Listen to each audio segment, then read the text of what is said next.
Hello class. हम आज जो टॉपिक स्टार्ट कर रहे हैं वो है फ्रेंच रिवॉल्यूशन। ये फ्रेंच रिवॉल्यूशन का पार्ट नंबर 2 है। इससे पहले वाली वीडियो मैंने पार्ट 1 अपलोड किया है, आई बटन पे जाके क्लिक करके वो देख सकते हैं। ठीक, अब हम इसमें आगे चलते हैं अपने फ्रेंच रिवॉल्यूशन में। तो देखिए इसमें क्या हुआ था। अब देखो, कहानी ये है कि फ्रांस अब जो है कॉन्स्टिट्यूशनल मोनार्की बन गया है। फ्रांस क्या बन गया है? एक कॉन्स्टिट्यूशनल मोनार्की। इससे पहले वाली वीडियो में हम थोड़ा सा ब्रीफ करते हैं क्या हुआ था कि यहाँ पे Bastille, storming of the Bastille हुआ था 14 जुलाई 1789 का इवेंट। उसके बाद नेशनल असेंबली पावर में आ गई थी। जब नेशनल असेंबली पावर में आई तो उसने यहाँ पे बहुत सारी चीज़ें, ऑर्डर पास करे थे। हमने लास्ट वीडियोस में देखा है, वो देखिएगा आप।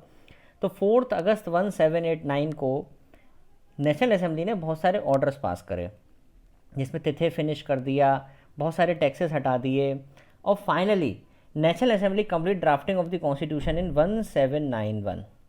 1791 में हमारे फ्रांस का कॉन्स्टिट्यूशन की ड्राफ्टिंग कंप्लीट हो जाती है by National assembly.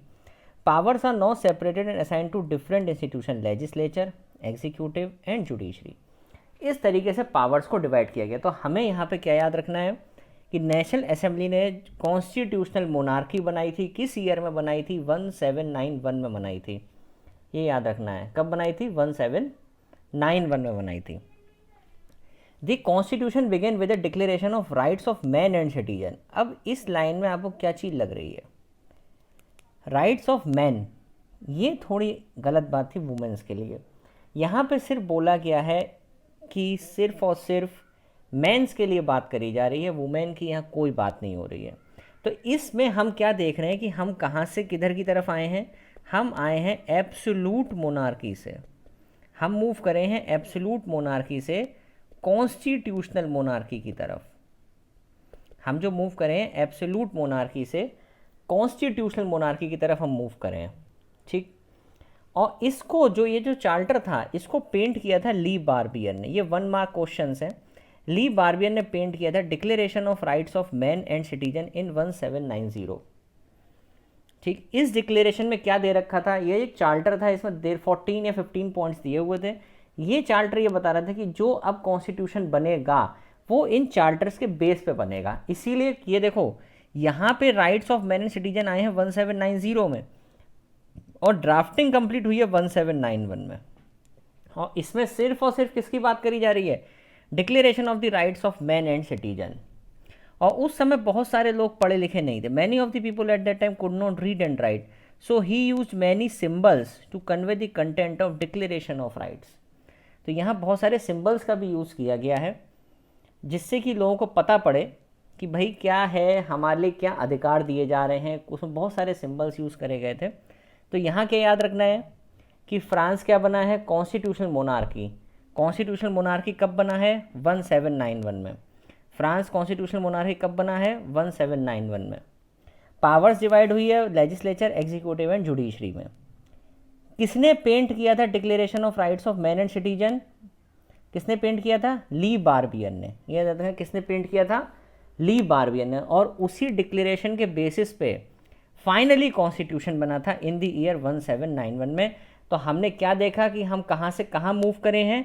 Absolute monarchy से कॉन्स्टिट्यूशनल मोनार्की की तरफ। कॉन्स्टिट्यूशनल मोनार्की का मतलब होता है कि मोनार्की तो रहेगी, ठीक है, लेकिन गवर्न होगी कॉन्स्टिट्यूशन से। मोनार्की तो रहेगी लेकिन गवर्न होगी कॉन्स्टिट्यूशन से। इस बात को हमें याद रखना है। ठीक, अब आगे चलते हैं। अब देखो, ये ऐसा इन्होंने एक सिस्टम बनाया। ये सिस्टम समझ में आ रहा है? अब देखो यहाँ पे क्या है, दो कंसेप्ट आए, एक एक्टिव सिटीजन, एक पैसिव सिटीजन। देखो पावर डिवाइड हो गई, लेजिस्लेचर में, एग्जीक्यूटिव में, जुडिशरी में।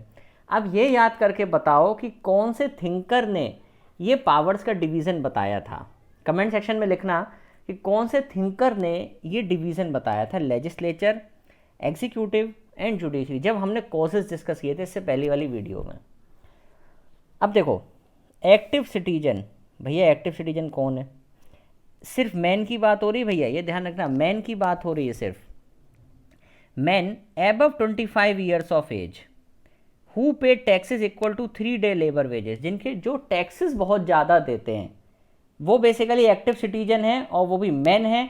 और कौन से मैन? जो 25 साल से ऊपर के हैं, ये एक्टिव सिटीजन। इनको छोड़ के सारे पैसिव सिटीजन हैं, rest all are passive citizens. तो ये हमारे क्या हो गए? एक्टिव सिटीजन हो गए। एक्टिव सिटीजन कौन? ऐसे आदमी जिनकी एज 25 साल से ज़्यादा है और वो टैक्स देते हैं equal to 3 day of labour wage. ये हो गए आपके एक्टिव सिटीजन। अब देखो, इसकी तो कोई बात ही नहीं करनी पैसिव की। एक्टिव वोट करते हैं इलेक्टर्स को, एक्टिव इलेक्ट करते हैं इलेक्टर्स। इलेक्टर्स में लगभग 50,000 मैन हैं, वो इलेक्ट करते हैं नेशनल असेंबली। ये सबसे बड़ा ब्रैकेट है जो टैक्स देता है। अब देखो, नेशनल असेंबली पहले ही बताया गया कॉन्स्टिट्यूशन बन चुका है, और नेशनल असेंबली कंट्रोल कर रही है किसे? राजा को। और किसे कर रही है? मिनिस्टर को। ये कौन से मिनिस्टर हैं? ये मिनिस्टर वही हैं जो नेशनल असेंबली में से आए हैं। कुछ मिनिस्टर्स इन लोगों ने अलग से बना दिए, जैसे पीएम है, पीएम के नीचे काउंसिल ऑफ मिनिस्टर है, ऐसे इसे पीएम मान लो। ये काउंसिल ऑफ मिनिस्टर्स हो गए, मंत्रिमंडल जो पीएम का होता है, जैसे छोटे छोटे मंत्री होते हैं। तो ये नेशनल असेंबली राजा को भी कंट्रोल कर रही है, ये नेशनल असेंबली मिनिस्टर को भी कंट्रोल कर रही है। ये जुडिशरी, एग्जीक्यूटिव, लेजिस्लेचर ऐसे ही नहीं लिखा है। लेजिस्लेचर के नीचे लेजिस्लेचर है, एग्जीक्यूटिव के नीचे एग्जीक्यूटिव है, जुडिशरी के नीचे जुडिशरी है। ये नेशनल असेंबली राजा को भी कंट्रोल कर रही है, नेशनल असेंबली मिनिस्टर को भी कंट्रोल कर रही है। ऊपर से एक्टिव सिटीजन्स, जो जुडिशरी जज थे वो भी एक्टिव सिटीजन इलेक्ट करते थ्रू वोट। अब देखो, किंग के पास सडनली कुछ वीटो पावर्स भी थी। वीटो मतलब एक तरीके से एब्सोल्यूट पावर। कहीं कहीं पे किंग की राय भी ली जाती थी, उसको वीटो पावर थी कि वो किसी भी चीज़ पर अपनी राय दे सकता है, उससे भी सजेशन लिए जाते थे, क्योंकि इस समय भी हमारे पास कॉन्स्टिट्यूशनल मोनार्की है।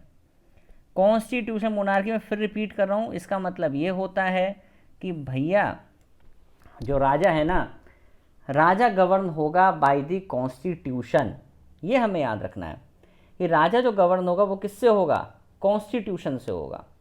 उसके बाद नेक्स्ट हम आगे चलते हैं इसमें, तो हम देखते हैं। अब ये देखो, अब भैया फिर कुछ हुआ। अब क्या हो गया? देखो, France abolish monarchy and becomes a republic. France ने मोनार्की ख़त्म करी और वो अब रिपब्लिक बन गया। लेकिन ये सब कैसे हुआ? Louis 16 had signed the constitution. देखो, लुइस 16 ने कॉन्स्टिट्यूशन साइन किया था किसके साथ? ये किया था नेशनल असेंबली के साथ, हमने इससे पहले पढ़ा। लेकिन उसने सीक्रेटली किससे ट्रीटी करी? प्रशिया से। प्रशिया से उसने ट्रीटी करी।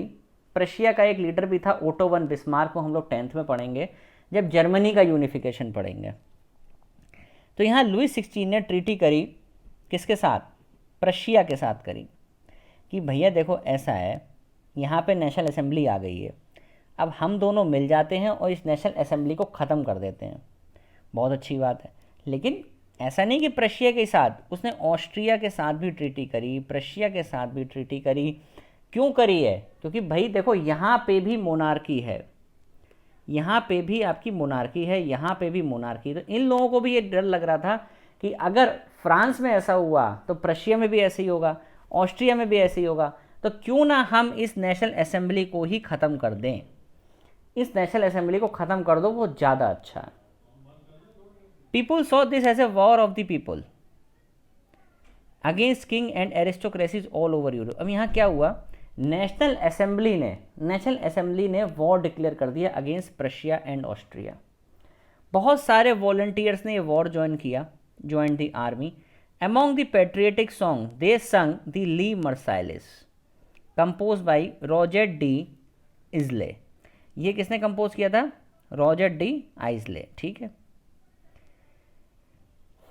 तो ये मर्साइलिस का क्या मतलब है? यहाँ पे मर्साइलिस एक जगह का नाम था जहाँ से ये लोग गाना गाते हुए जा रहे थे, जो भी इनका था।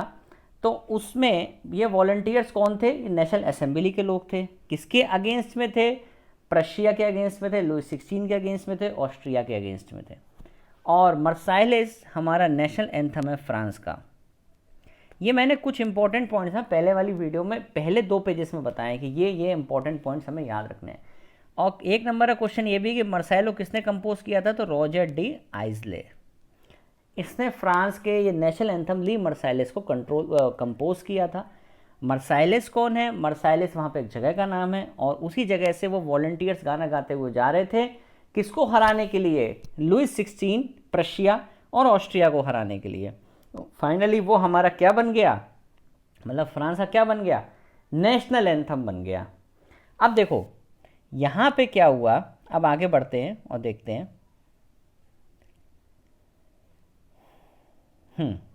अब देखो, इन दी समर ऑफ 1792, बात है 1792 की, ये ध्यान रखना है। The Jacobins planned an insurrection of a large number of Parisians who were angered by short supplies of food and high prices of food. अब बेसिकली यहाँ क्या होता है, ठीक है, एक मिनट। अब यहाँ पे क्या होता है कि 1792 की बात है। जैकोबिन्स, वहाँ पे एक क्लब था जैकोबिन्स, इसके बारे में हम आगे पढ़ेंगे। Jacobins planned an insurrection of a large number of Parisians who were angered by short supply of food. अब यहाँ पे क्या हुआ कि इन लोगों को ऐसा लगा कि यहाँ पे फ्रांस में फूड की शॉर्टेज हो गई है। फ्रांस में जो फूड की शॉर्टेज हुई तो इन्हें लगा जो पहले से राजा का, वहाँ पे इन लोगों ने सारा खाना दबा के रख रखा है, ठीक। तो यहाँ पे ये लोग अटैक करते हैं और किंग को बंदी बना लेते हैं बहुत कुछ घंटों के लिए। जैसे कि 1792 में देखो, कभी भी कोई भी शॉर्टेज होती है, फूड की शॉर्टेज है, प्राइसेस बढ़ गए, तो इन्हें लगा फूड की शॉर्टेज क्यों है, क्योंकि किंग ने अपने पास सारा चीज़ें दबा के रख रखी हैं। तो ये सीधे अटैक करते हैं कहाँ पे, पैलेस ऑफ ट्यूलेरिस पे, और किंग को बंदी बना लेते हैं। किंग को बंदी बनाने के बाद क्या होता है, इलेक्शंस होते हैं, और न्यूली इलेक्टेड असेंबली हमारी क्या आ जाती है, कन्वेंशन आ जाती है। न्यूली इलेक्टेड असेंबली कौन सी आती है, कन्वेंशन। ऑन 21 सितंबर 1792 it abolish the monarchy and become a republic. अब भैया ये इंपॉर्टेंट है कि फ्रांस रिपब्लिक कब बना, ये बहुत इंपॉर्टेंट डेट है, ये याद रखना है। वहाँ फ्रांस रिपब्लिक बना है 1792 में, 21 सितंबर 1792। और Louis 16 was sentence to death by the court on the charge of treason. उसके ऊपर भी चार्जेस लगाए गए, ट्रेजन मतलब धोखाधड़ी, और 21 जनवरी 1793 उसे मार दिया गया। सब इंपॉर्टेंट है ये डेट्स, ये डेट फिर इंपॉर्टेंट है। 21 जनवरी 1793 को लुइस 16 को मार दिया गया। अब देखो कन्वेंशन आ गई, सबसे पहले थी एस्टेट जनरल, उसके बाद आई नेशनल असेंबली, नेशनल असेंबली के बाद क्या आया, कन्वेंशन आया। ये याद हमें रखना है, ठीक है। अब देखो कन्वेंशन में क्या हुआ, जितने भी आदमी थे 21 years of age and above, उन सबको वोटिंग का राइट मिल गया, उन सभी को वोटिंग का राइट दे दिया गया। यहां तक क्लियर है। अब आगे चलते हैं। अब देखिए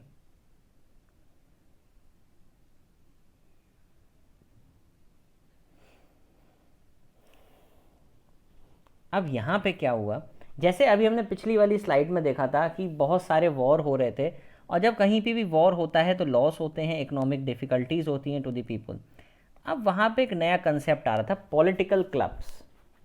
पॉलिटिकल क्लब्स वहाँ बन रहे थे। लोग बेसिकली, लोगों को लग रहा था कि कन्वेंशन भी सही नहीं है, नेशनल असेंबली भी सही नहीं थी, एस्टेट जनरल भी सही नहीं था। लोग आपस में गवर्नमेंट पॉलिसीज़ को लेकर डिस्कशंस कर रहे थे कि कौन सी गवर्नमेंट पॉलिसी अच्छी होनी चाहिए, हमें किस तरीके से चलना चाहिए, ये सारी चीज़ों को लेकर डिस्कशन हो रहा था।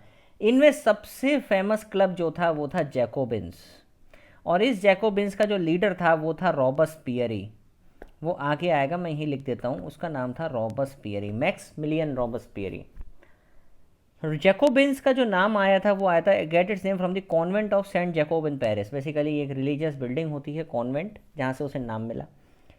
इस क्लब में जितने भी less prosperous section of society के लोग थे, जो बहुत गरीब तबके के लोग थे, वो इसके मेंबर थे। ये लीडर लिखा हुआ है मैक्सिमिलियन रॉबस्पियरी। इनका जो ड्रेस कोड था वो क्या था कि ये लॉन्ग स्ट्रिप्ड ट्राउज़र पहनते थे और मैन वोर रेड कैप। ये मतलब घुटनों तक की पैंट पहनते थे, और इन्हें हम बोलते थे सेंस कुलॉट्स। सेंस कुलॉट्स वो लोग होते हैं जो बेसिकली पैरों तक की पैंट पहनते, पूरी पैंट पहनते हैं, ठीक। वहाँ पे क्या होता था, जो एरिस्टोक्रेट्स होते थे या नोबल्स होते थे या जो बहुत हाई फाई सेक्शन होता था, वो क्या होता था, एक तरीके से नेकर पहनते थे।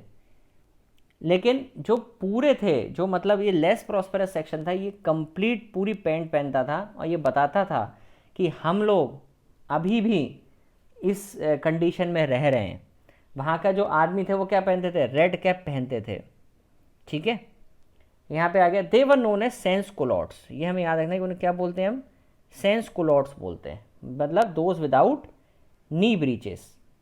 ये याद रखेंगे कि इन्हें क्या बोलते थे, सेंस कुलॉट्स। तो किसे बोलते थे, जैकोबिन्स क्लब के लोगों को हम सेंट क्लॉट्स बोलते थे। क्यों, क्योंकि वो बेसिकली नी ब्रीचेस नहीं पहनते थे। और इसका लीडर कौन था, मैक्सिमिलियन रॉबस्पियरी। भैया ये इंपॉर्टेंट है, ये पूछा भी जाता है कई बार, इसको याद रखना है, ठीक। अब आगे चलते हैं और देखते हैं। ये जो टाइम था reign of terror, reign of terror basically ये वो टाइम था, इसका भैया टेन्योर जरूर पूछा जाता है।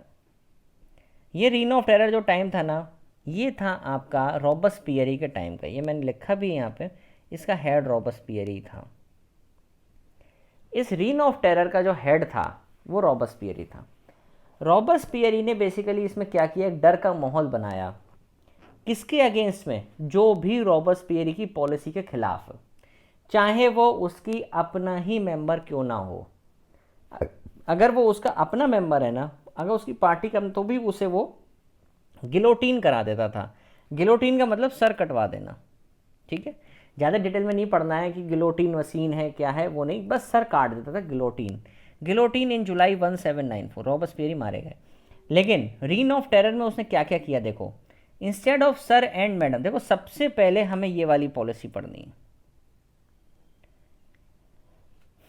Policy of severe control and punishment. भैया उसके यहाँ जिसने भी गलत बोला, जो उसके खिलाफ हुआ उसकी पॉलिसी, उसका सीधे सर काटना है और कुछ नहीं करना है। तो रॉबस्पियरी सीधे क्या करता था, गिलोटीन करता था और कुछ नहीं करता था। Instead of sir and madam, sir और मैडम बोलने की वजह सभी लोग क्या थे वहाँ पे, all French man and women, वो सब क्या थे, सिटोयन एंड सिटोइन। हमें याद रखना है उन्हें क्या बोलते थे हम, सिटोयन या फिर सिटोइन, ये याद रखना है। चर्चिस को बंद कर दिया गया और उनकी बिल्डिंग्स को किस में कन्वर्ट कर दिया गया, बैरक्स में। चर्चिस बंद कर दिए गए, उनकी बिल्डिंग किस में कन्वर्ट हो गई, बैरक्स। बैरक्स मतलब जेल। Maximum ceiling on wage and price, भैया वेज भी फिक्स कर दी गई, ब्रेड के प्राइसेस भी फिक्स कर दिए गए। ना वेजेस इससे ऊपर होंगी, ना ब्रेड के प्राइस इससे ऊपर होंगे। और जो मीट और ब्रेड है ना, उसे रेशनड कर दिया गया। रेशनड मतलब क्या होता है, रेशन मतलब ये होता है कि वो चीज़ें अब सिर्फ कहाँ से मिलेंगी, गवर्नमेंट शॉप से मिलेंगी। जैसे अपने राशन की दुकानें होती ना, उस टाइप से, ठीक है। अब देखो और क्या बोला गया, peasant were forced to transport their grains to the cities and sell it at a price fix by the government, ठीक है। जहां आप सीधे सारी बातें गवर्नमेंट पे आ गई, वेजेस फिक्स्ड हो गई, प्राइसेस फिक्स्ड हो गए, मैक्सिमम सीलिंग लगा दी गई, मीट और ब्रेड उसे रेशन कर दिया गया। और भैया जो बहुत महंगा वाला आटा खाते हो ना, वो भी मत खाओ। The use of more expensive white floor was forbidden. और ये जो कन्वेंशन आई थी ना, इससे पहले वाली वीडियो में हमने देखा था ना, कन्वेंशन जो आई थी, अगर आपको याद हो तो ये हमने देखा था, ये येलो से मार्क है। ये कन्वेंशन जो थी ना, ये आप देख रहे हो, ये टाइम पीरियड कौन सा है, अगर दिख रहा हो तो ये देखो 1792 के टाइम पीरियड की बात हो रही है। और 1793 में रॉबस्पियरी आया था। तो हमें ये याद रखना है कि रॉबस्पियरी के टाइम पे ही आपका क्या चल रहा था, कन्वेंशन थी। ये हमें याद रखना है कि रॉबस्पियरी के टाइम पे ही कन्वेंशन चल रही थी, ठीक है। और रॉबस्पियरी वॉज गिलोटीन इन जुलाई 1794। अब ऐसा क्यों हुआ था, रॉबस्पियरी को क्यों गिलोटीन कर दिया गया, वो तो सबसे बड़ा लीडर था। ऐसा इसलिए हुआ था कि रॉबस्पियरी की जो पार्टी के कुछ लोग थे, वो रॉबस्पियरी के अगेंस्ट में हो गए थे कि भैया देखो ऐसा नहीं होगा, ये जो तुम पॉलिसीज़ लेके आ रहे हो ना, ये सब सही नहीं है, तो ऐसा तो बिल्कुल भी नहीं होगा जैसा तुम सोच रहे हो। तो फाइनली रॉबस्पियरी के ऊपर केस चलता है और रॉबस्पियरी को गिलोटीन कर दिया जाता है। आई होप यहाँ तक रीन ऑफ टेरर तक सब कुछ क्लियर होना चाहिए। ये रीन ऑफ टेरर की डेट इंपॉर्टेंट है, इस टाइम का लीडर इंपॉर्टेंट है। रीन ऑफ टेरर पे 5 नंबर का क्वेश्चन आता है। प्लस रॉबस्पियरी कहाँ का लीडर था, कन्वेंशन किसके टाइम पे बनी थी, फ्रांस रिपब्लिक कब हुआ था। फ्रांस रिपब्लिक की डेट इतनी इंपॉर्टेंट है, फ्रेंच रिवॉल्यूशन सबसे ज़्यादा इंपॉर्टेंट वही है कि फ्रांस रिपब्लिक कब हुआ था। मोस्टली ये क्वेश्चन पूछा जाता है और एनटीएससी में भी 1-2 क्वेश्चन आपको फ्रेंच रिवॉल्यूशन से मिलेंगे in stage 1 as well as in stage 2। So आगे चलते हैं, अब देखते हैं। अब देखो भैया, एक डायरेक्टरी फ्रांस को रूल कर रही है। अब ये डायरेक्टरी क्या है, क्या है डायरेक्टरी? अब देखो यहाँ पे जैकोबिन्स क्लब आपका ख़त्म हो जाता है। जैकोबिन्स क्लब ख़त्म हो गया। जैकोबिन्स क्लब का लीडर कौन था, याद रखना है भैया, ये बहुत इंपॉर्टेंट है। जैकोबिन्स क्लब का लीडर था आपका कौन, रॉबस्पियरी। रॉबस्पियरी मारा गया। अब रॉबस्पियरी जब मारा गया तो अब कोई ना कोई तो आएगा पावर में, कोई तो आएगा पावर में। तो आपको पता है कौन आया, मिडिल क्लास पावर में आ गई। Wealthier middle class, middle class power में आ गई। मिडिल क्लास ने क्या करा, फिर से एक कॉन्स्टिट्यूशन बनाया। मिडिल क्लास ने फिर से एक कॉन्स्टिट्यूशन बना दिया। अब जब फिर से एक कॉन्स्टिट्यूशन बना तो उसने ये बहुत गलत काम करा कि अब वोटिंग का राइट नॉन प्रॉपर्टीड सेक्शन को नहीं है। फिर वही दिक्कत शुरू हो गई, फिर वही प्रॉब्लम स्टार्ट हो गई जो अभी तक हमने देखा था कि जैकोबिन्स के टाइम पे, कन्वेंशन के टाइम पे लोगों को वोटिंग का राइट तो मिला था, नेशनल असेंबली में वोटिंग राइट नहीं था, सिर्फ एक्टिव सिटीजन को था। एक्टिव सिटीजन का कंसेप्ट कहाँ ख़त्म हुआ, आके कन्वेंशन पे।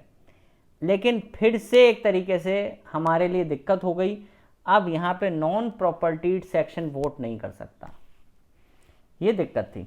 अब देखो न्यू कॉन्स्टिट्यूशन ने क्या करा, 2 चीज़ें बनाई, एक ये 2 पार्ट में चीज़ें डिवाइड हुई हैं, एक लेजिस्लेचर में, एक एग्जीक्यूटिव में। 2 पार्ट में चीज़ें डिवाइड हुई, लेजिस्लेचर में और एग्जीक्यूटिव में।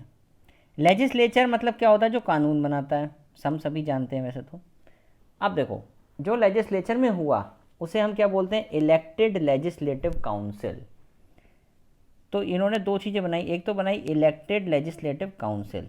उस काउंसिल ने किसे बनाया, डायरेक्टरी को। डायरेक्टरी बेसिकली क्या है, एक 5 मेंबर बॉडी है। डायरेक्टरी हमारी क्या है, एक 5 मेंबर बॉडी है। ठीक है, क्लियर है। ये डायरेक्टरी बेसिकली क्या है, ये हमें याद रखना है। डायरेक्टरी क्या है, एक 5 मेंबर बॉडी है और जो कि क्या है, एग्जीक्यूटिव है। अब भैया ये देख लो, ये फिर इंपॉर्टेंट है।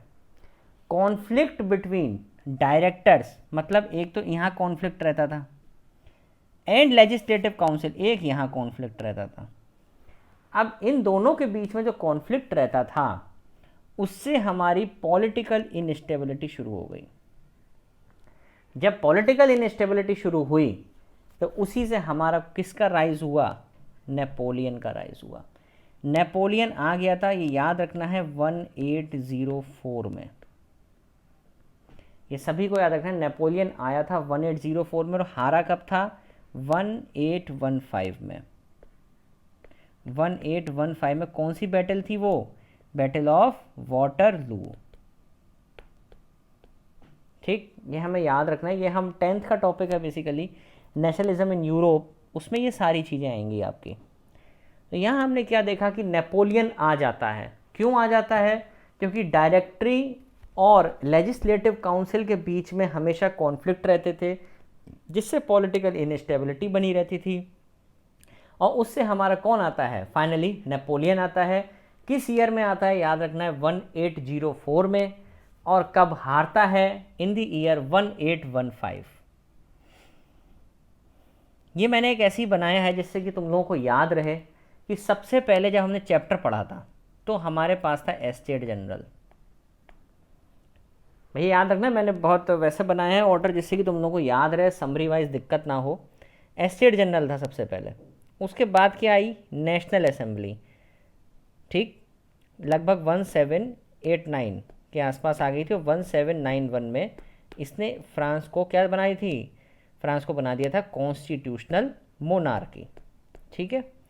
उसके बाद क्या आया, कन्वेंशन आया। कन्वेंशन कब आया, जब फ्रांस रिपब्लिक हुआ था 1792। फिर डायरेक्टरी ने रूल किया 1795 के आसपास, ठीक है।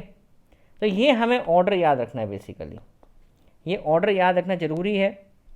इससे क्या होगा, चैप्टर आसानी से याद रहेगा कि भाई ये चीज़ें थी इसमें।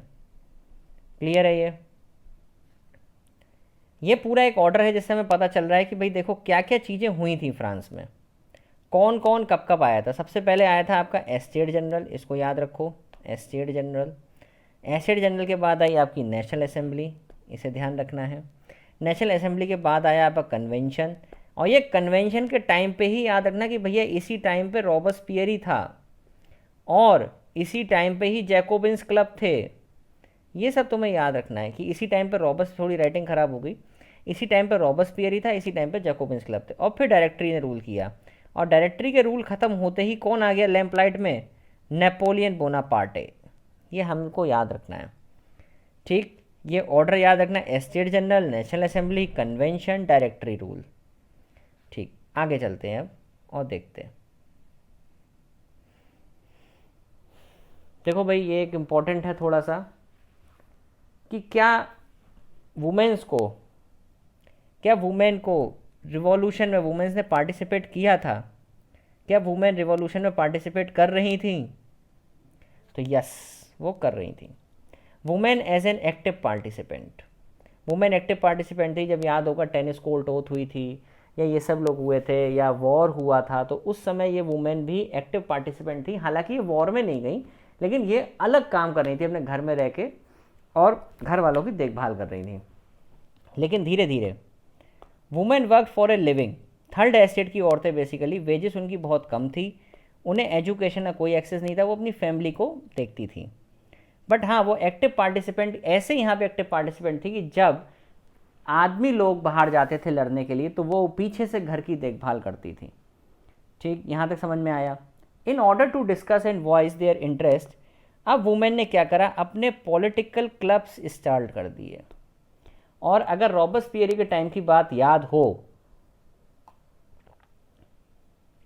तो उसमें बहुत सारे वुमेन से क्लब थे, ठीक है। वुमेन के पॉलिटिकल क्लब्स थे, सॉरी वुमेन के क्लब्स थे, और वुमेन ने रॉबस्पियर के जैकोबिन्स क्लब को भी ज्वाइन कर रखा था।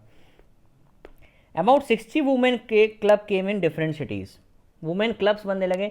इनका मेजर मोटो यही था कि भाई हमें भी इक्वल राइट्स चाहिए एज मैन, हमें भी इक्वल राइट्स चाहिए, ठीक।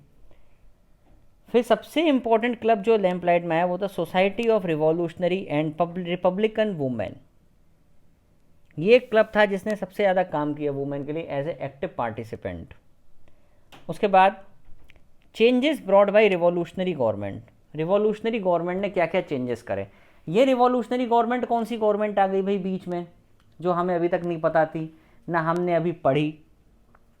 तो रिवॉल्यूशनरी गवर्नमेंट वो वाली गवर्नमेंट है जब प्रशिया और ऑस्ट्रिया की ट्रीटी होती है लुइस 16 के साथ, उस समय जो गवर्नमेंट बनती है वो हमारी रिवॉल्यूशनरी गवर्नमेंट थी। उस रिवॉल्यूशनरी गवर्नमेंट ने थोड़े बहुत चेंजेस करे थे, जिससे कि उन लोगों के लिए क्या करा, कंपलसरी स्कूलिंग करी, स्टेट स्कूल्स बनाए, अपनी इच्छा के बिना वो कहीं भी शादी नहीं करेंगी, जहाँ उनकी इच्छा वहाँ शादी करें। डाइवोर्स को लीगल बनाया गया, and they were allowed to train for job to run small businesses. तो ये सारी चीज़ें बेसिकली करी गई यहाँ पे। किसने करी, रिवॉल्यूशनरी गवर्नमेंट ने। ये रिवॉल्यूशनरी गवर्नमेंट कौन सी थी, ये वो गवर्नमेंट थी जो बेसिकली ऑस्ट्रिया और प्रशिया की जब लड़ाई हुई थी तब ये गवर्नमेंट लैम्पलाइट में आई थी। उसके बाद रीन ऑफ टेरर के टाइम के आते आते जब इन लोगों ने तो बहुत सारे क्लब्स ज्वाइन कर लिए थे क्योंकि उसमें तो कोई भी जा सकता है, लेकिन वुमेन क्लब उसने बंद करा दिए थे। रीन ऑफ टेरर में वुमेन क्लब बंद करा दिए गए थे। भैया ये बहुत इंपॉर्टेंट है। फ्रांस में वुमेन को वोटिंग राइट कब मिला था, इन 1946 में। फ्रांस को वोटिंग राइट कब मिला था, फ्रांस में वुमेन को वोटिंग राइट कब मिला था, 1946 में। और ये जो नाम लिखा है मैंने, ओलंपी डी गाउजेस, ये भी बेसिकली वुमेन थी जिन्होंने बहुत अच्छा काम किया था और वुमेन को वोटिंग राइट दिलवाने में बहुत मदद करी थी।